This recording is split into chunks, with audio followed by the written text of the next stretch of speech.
So what's going on, y'all? Hopefully everybody doing well. I'm good.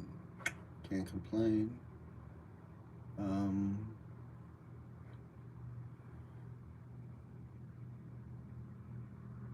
Bringing a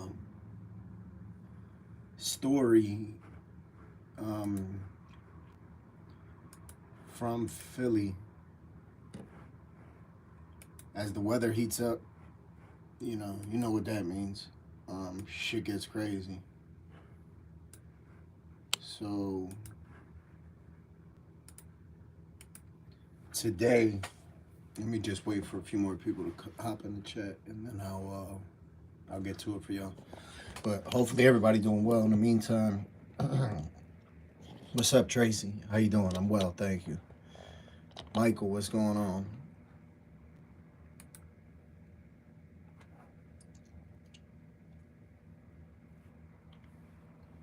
I'm doing well. Having a good day. Um, can't complain.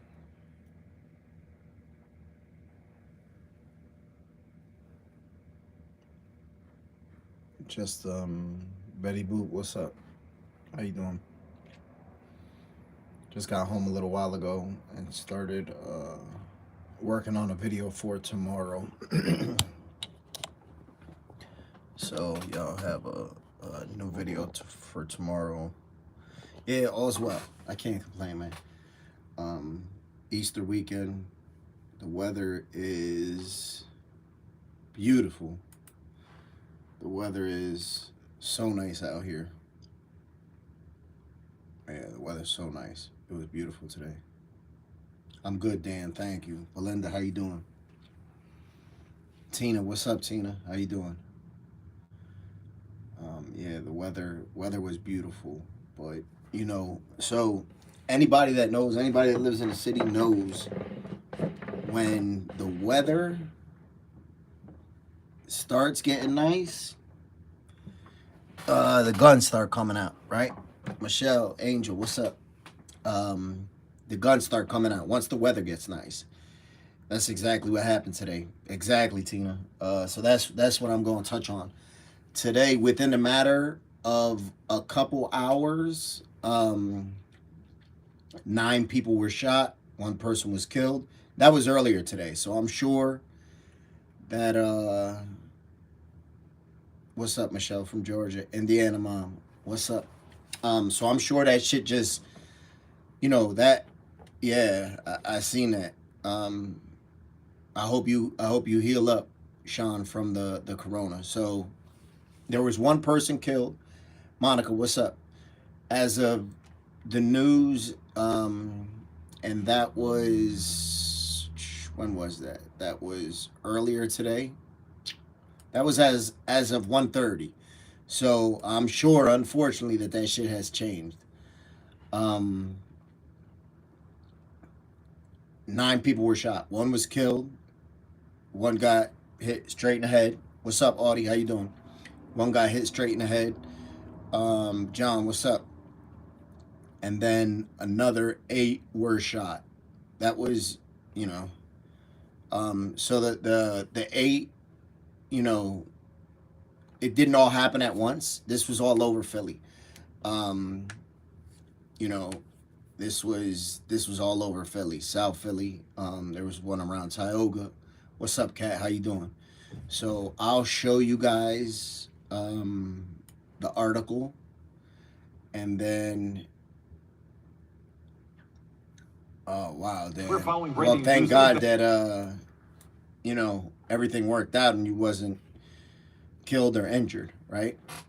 Because too many times that shit happens and people don't get to walk away from it.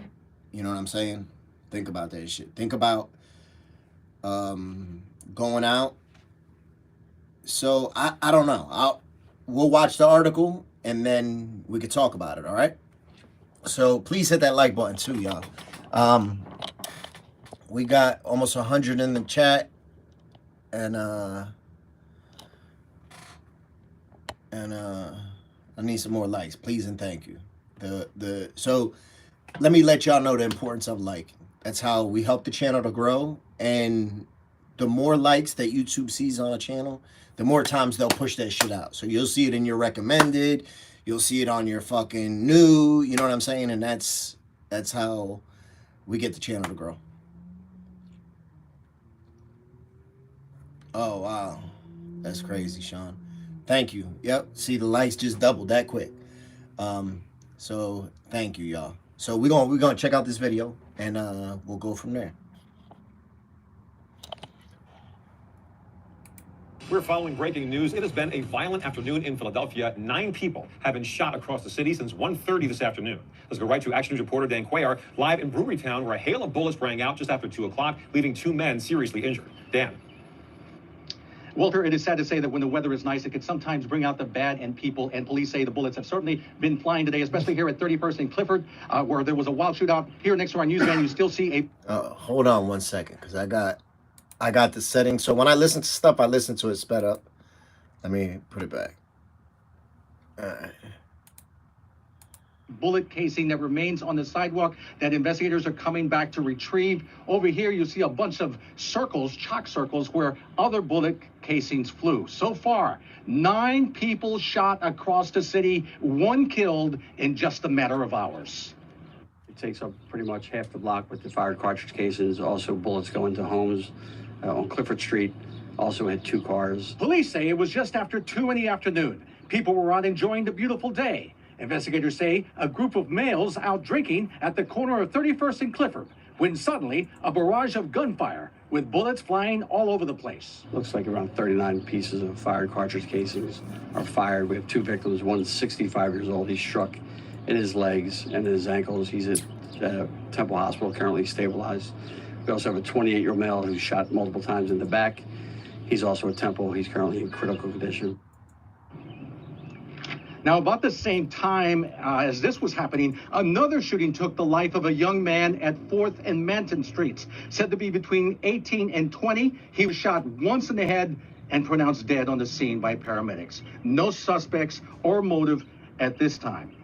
And there is no irony lost in the fact that right here where this shooting happened, you see all these placards on the utility posts which say, "Stop shooting people." Police right now are hoping that the stormy weather moving in here in our area. So y'all see that? Hold on, let me see. Somebody just pointed out that Kensington was spelled wrong in the thing. It might be the fucking, what's that called? Autocorrect. So let me just check that, y'all. But listen, anybody that knows, you know, anybody that knows the weather heats up, that shit gets crazy. It gets crazy. That's just the way it is. You know, not only in Philly, all over the world, I believe. Once the weather heats up, they should just, you know, more people coming out. There's more guns coming out. You know, Philly is not the place that, you know, you want to go hanging out. You know what I'm saying? Just because the weather's nice. So, unfortunately, which, think about all the kids, think about all the mothers, think about all the young people. It's crazy, you know. They can't even go out and enjoy themselves.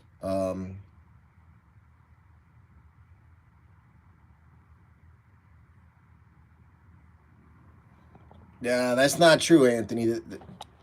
A lot of people are from Philly. A lot of the subscribers here that are on the chat are from Philly. You know, loving my natural hair. What's up? Well, thank you very much. Well, thank you for binge watching. Thank you, and huge shout out to you. I hope you loving that natural hair. Yeah, a lot of people. So, you know, I'm not saying that there's not a lot of subscribers that aren't from the suburbs, because I'm sure there is. There's almost 100,000 subscribers.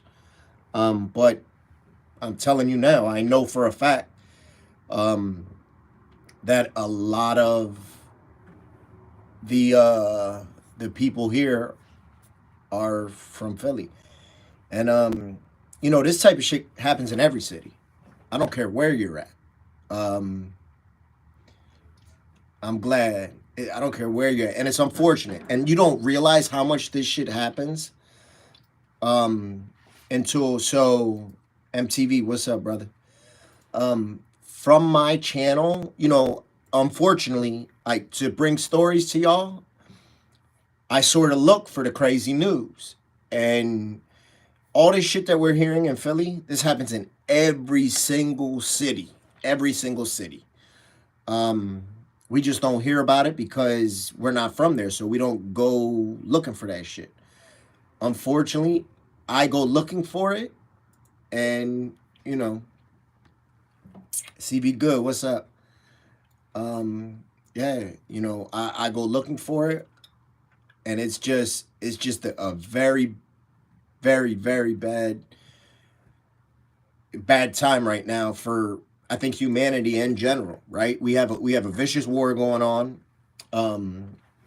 But not only that, is everywhere. LA is like the fucking purge.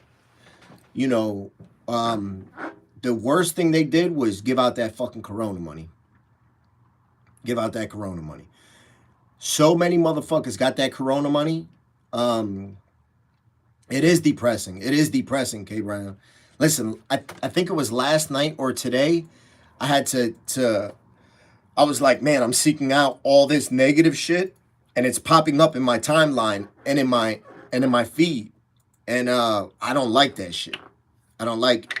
Anybody that knows me knows,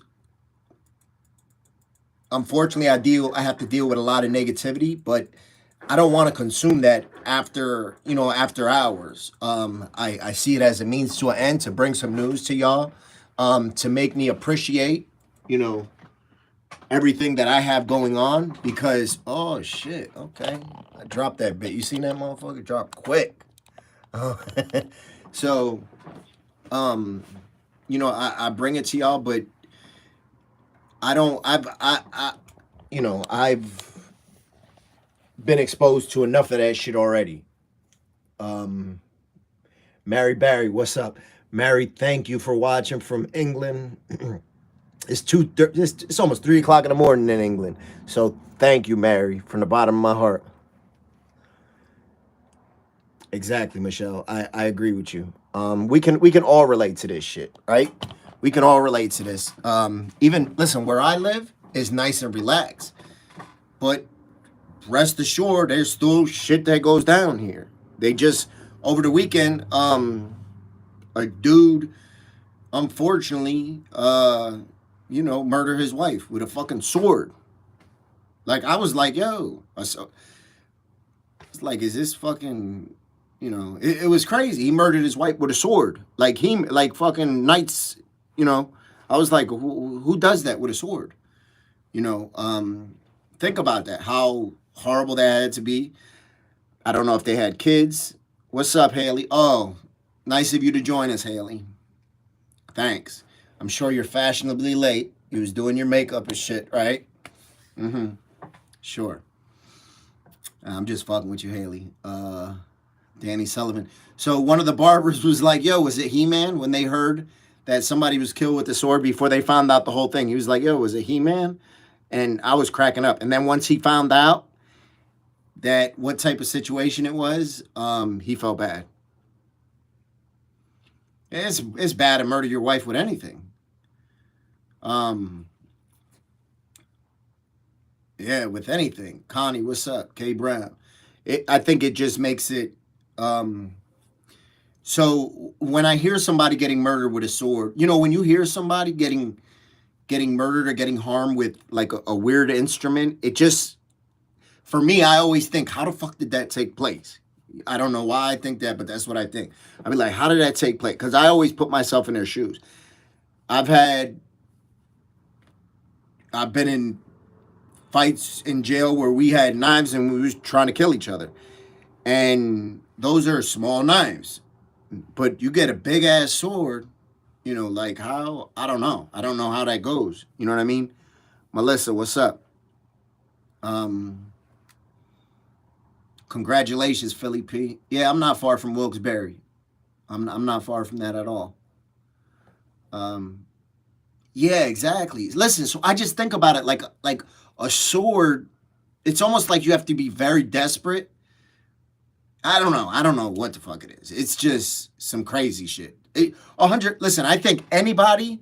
So my belief is anybody that takes another person's life, that was 100% a breakdown in mental health for a short time or for a long time. It was 100% a breakdown. There's a lot of steps that have to take place before we take somebody's life, right? The rationale, all that. That's what I was gonna get to next, Tina. Stabbing. It's not. People think like pulling the trigger and stabbing somebody and all that shit. It's not the easiest thing to do in the world. Because everything in your body that you've been taught since a child, unless you grew up in a real fucked up situation, you know, that some people have, everything you're taught tells you don't do that. You know what I'm saying? You're taught from a very young age, as long as you have, you know, you grew up in a stable environment, you're taught do not hit, do not hurt people, you know, be nice, all that stuff.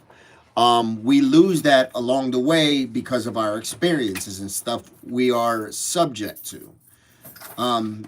So, you know, that's very personal. I've been cut, I've been stabbed, and I've stabbed and cut people.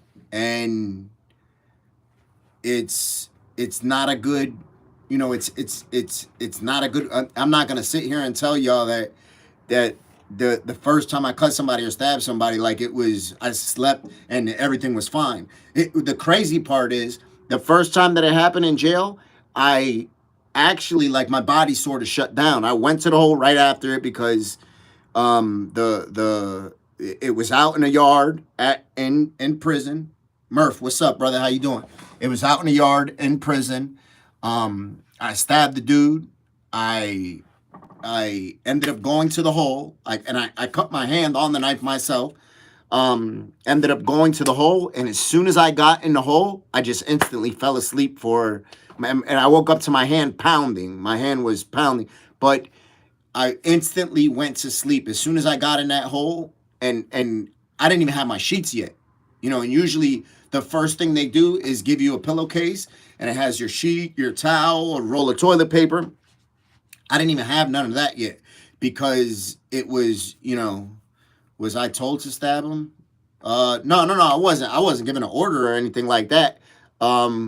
We went through some stuff, and, you know, it was what it was. So, you know, on here, I probably only told, like, I don't know, maybe like one prison story on here. I don't think I've told many whatsoever. But you have to imagine, over the course of 17 years in the penitentiary, I have a lot of stories. And then more from juvenile. You know, I was locked up from the age of 12 on. So, you know, but no, so listen, it wasn't like I slept like a baby, though. That wasn't the thing. It was like my body shut down. It wasn't like you know, it's almost like, you know, when you get locked up, and you finally feel like that rest. I think my body, like, I got a vicious adrenaline dump. I knew that what was going to happen. I knew that I was going out there to do something bad to him. And I knew there was a potential that something bad was going to happen to me.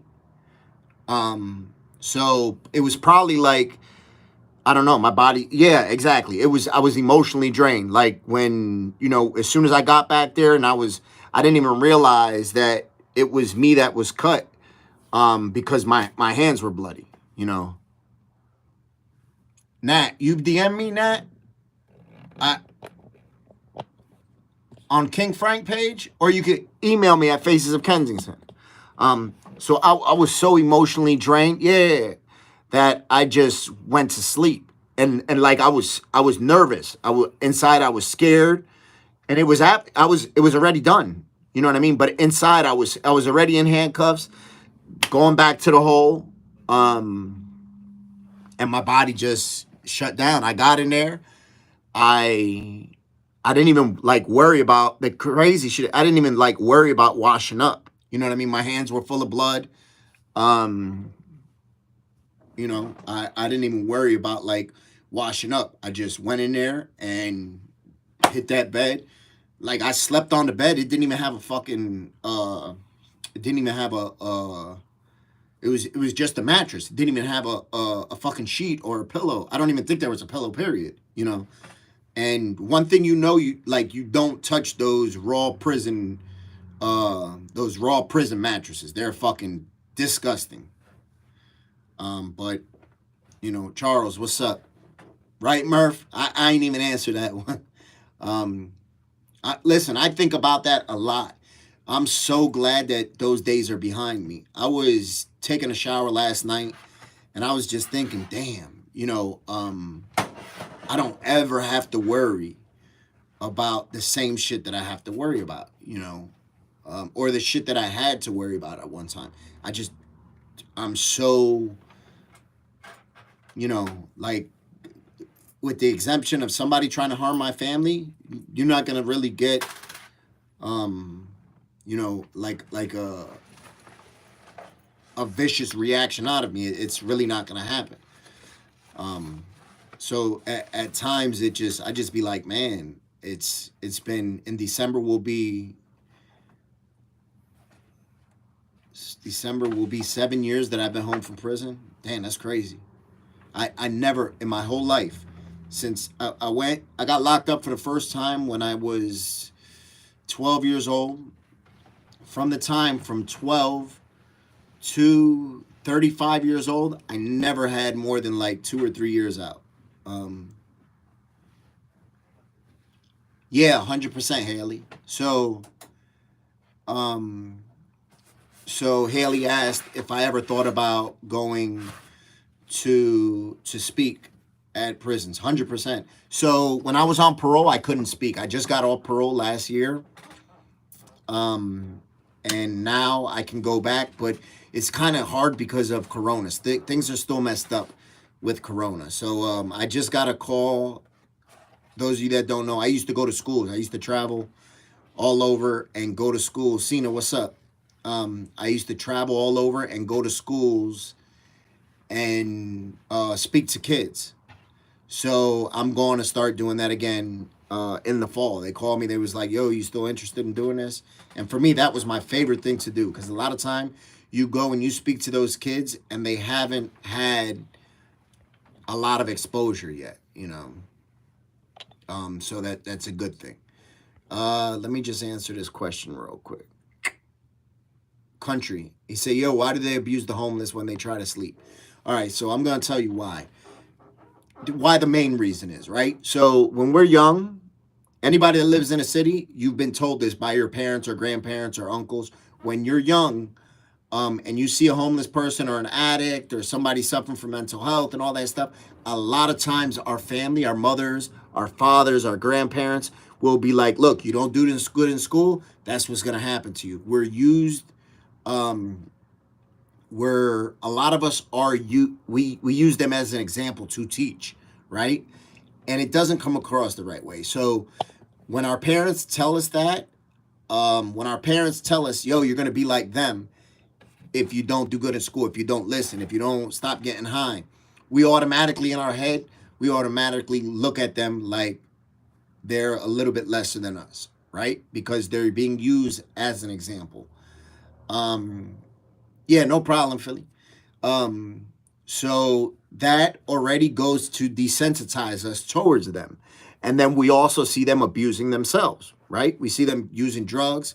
We see them not respecting themselves. So we'd be like, damn, and all this stuff, some of it happens consciously, some of it happens subconsciously. We'd be like, well, if they don't respect themselves, why do I have to respect them, right?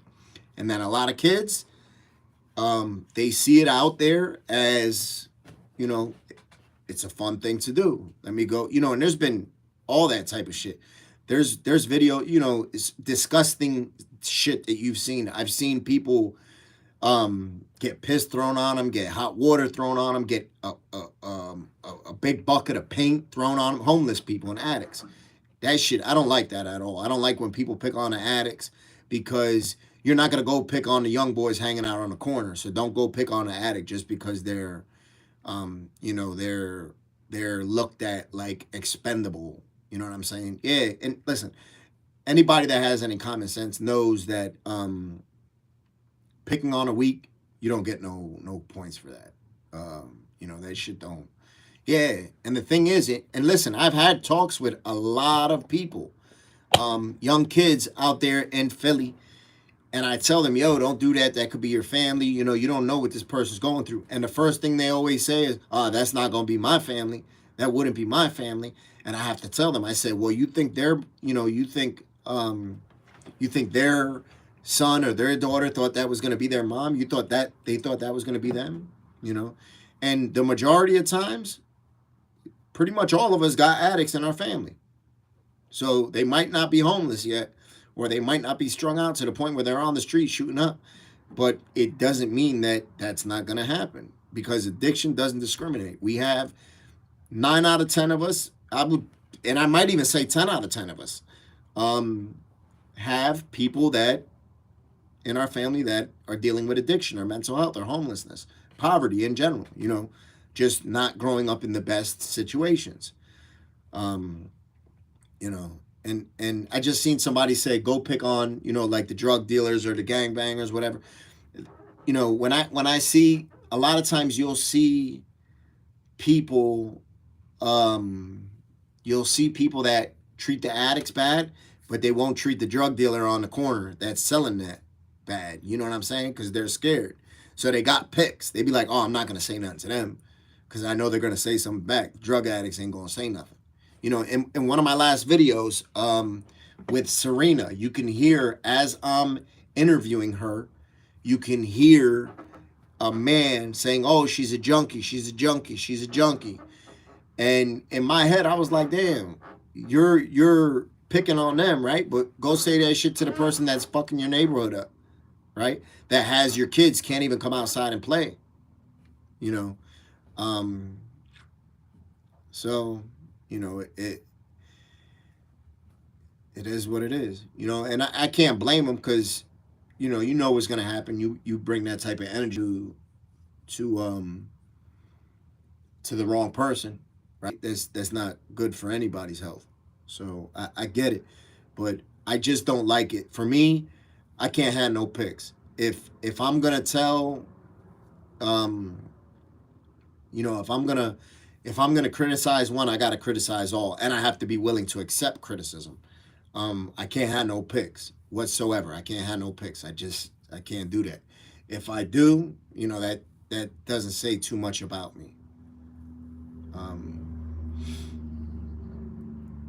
Yeah, so I just don't like that, because they'll say stuff to the addicts, but they're not gonna say shit to the people that's destroying their community, that's killing motherfuckers on the block, that all that. They won't say that nothing to them, but they'll say the people that's using the drugs, right? I just think is weak. Exactly. We have to remember that. So I know, for instance, myself, every time I've looked down upon others and been like that asshole, God has put me in that person's shoes. Just almost like to remind me to be like, all right, you think it's easy being a drug addict? And then next thing I know, I find myself being a drug addict, So that's why I'm very, very, very conscious of not looking down upon anybody, because I don't know what they're dealing with. They might be dealing with something that for me isn't a problem, but for them it's a problem, and vice versa. There's shit that I struggle with that other people be like, no, that's no big deal. I understand that.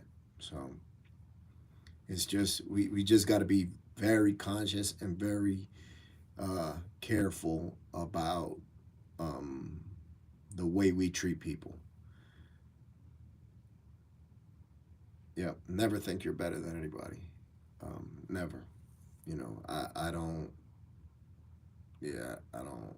I try not to do that, and if I do, I make sure I check myself. Um, because listen, I might be better than some in my head, but I know there's a lot that are better than me. You know, I might think I'm a good citizen, a good father, a good husband, a good brother, a good friend, and there's people that are way better than me in those things. So, I know I'm not God's gift to the world. You know, what's up, Sandy? How you doing? Tommy D, what's up? Yeah, well, Reaper Keeper. Some people, that's all they know how to do is mind other people's business. Some people, they don't have shit going on in their own life, or they have too much bullshit going on in their life. You know what I'm saying? So they'll shit on somebody else. We learned that very early, like in school. That that hurt people. When our life is in chaos, when we're hurting, we tend to lash out and hurt people. Um, and then we also do that to take the focus off of ourselves. The class clown isn't the class clown because he wants to be a comedian when he gets older. I'm good, Christine. Thank you. The class clown is probably dealing with some stuff. Even they say that even that shit with comedians. They say comedians have the darkest past, and that's why they choose comedy to make people laugh. Because they have the dark past. Scott, what's up? How you doing? Um, so yeah, 100%. Easter Bunny's coming, right, Sandy? I'm gonna dress up like the Easter Bunny. My kids don't know yet, but I'm gonna dress up like the Easter Bunny. No, I'm just joking. I ain't doing no fucking Easter Bunny. Yeah, I'm not doing that. I was waiting to see it. Yeah, but I'm not gonna act like I won't do it. I'll do it for my kids. If my kids was to be like, yo, like if they had an infatuation with the Easter Bunny, I'd do it. I 100% would do it. Don't be laughing at me, Kenya. How long have I known Rachel? I've known her for 20 years. We were just talking about that last night. We were like, thank you, Janessa. We was just like, we've been together for 10 years. 10 years? Yeah. 10 years. We've been dealing with each other since 2004, though. So we've been dealing with each other, yeah. Yes. Yep. Rach is good. She's doing good. She started working. She likes work. Like I said, any of y'all that know her know she loves her job, though. Too much.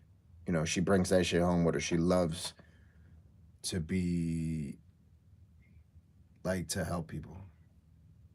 I ate 5 grams of shrooms 2 hours ago, getting hard to see the keyboard. And all this was on accident. Hold the fuck up, Scott. How you drink? How you fucking eat 5 grams of shrooms by accident? You're gonna have to drop that.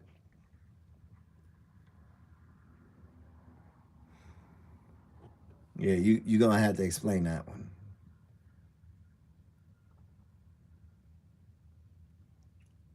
Like Murph ain't fucking around. Mercy's well. Mercy's very good. Ain't no problem. Juanita, better late than never. So today was the first day that I took Mercy to daycare or to the babysitter, and she was sad. But we was up early. We was up like listen, I was gonna go live this morning and record it. I made a whole bunch of CMOS. And I was gonna record it for y'all. I was like, damn, but I wanted to start it when I first get it raw so that you guys could see from the beginning. And yeah, she was helping me push she likes to push the buttons on the blender. So she pushed it, and then she was giving me like the blueberries and the mangoes and the fruit to put in there. And then when I drove her over there, I told her, I said, bye to Sean. I said, say bye to Sean. And you could tell she was like, oh, I'm leaving. I'm not hanging out with daddy for the day. And she was sad. You could see, listen, and she was trying to be strong though. She was trying to be strong. Because usually she'd be like, okay, Poppy, I'm ready. Let's go. And she was like, okay, Poppy, I'm ready. You know, she was trying to be strong and holding her tears. And that made me hurt even more. I was like, oh, my baby. But she gangstered it out. And then when I walked in, she was screaming. She was so hyped. Yeah, that made my day. Listen, she must hear me come in the driveway because she's always waiting at the top of the steps. You know. Yeah, so that shit makes me super happy. That's all I need when I come home. If I don't care. I have a fucked up day. I come home to that, I'm good.